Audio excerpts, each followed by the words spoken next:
Եվրամիությունը քննադատում է Վրաստանի իշխանությանը, բայց գովերքում Հայաստանի իշխանությանը։ Պատճառը այն է, որ Իվանիշվիլին չի համաձայնում Վրաստանը դարձնել մանրադրամ ընդդեմ Ռուսաստանի։ Եվրոպական միության չինովնիկներին դա դուր չի գալիս, դրա համար էլ փողոց են հանել Վրաստանի ընդդիմությանը։ Փոխարենը Եվրոպական միության չինովնիկներին դուր է գալիս Փաշինյանը, ով մեր երկրի պաշտպանության համար տված զոհերը համարում է հանուն ոչնչի,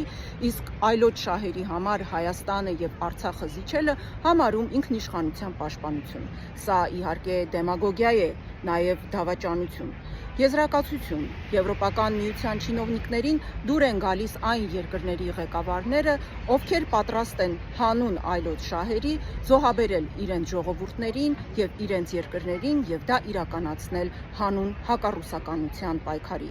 Այդպիսի գործիչներն են Սաակաշվիլին, Զելենսկին, Փաշինյանը, Սանդուն։ Նրանք պատրաստ են աչք փակել այս գործիչների հակաժողովրդավարական քայլերի եւ թալանի վրա, միայն թե առաջ տանեն իրենց շահերը։ Իվանիշվիլին համաձայն չէ այս մոտեցմանը, Փաշինյանը համաձայն է, եւ ահա սա էլ նրանց տարբերությունն է։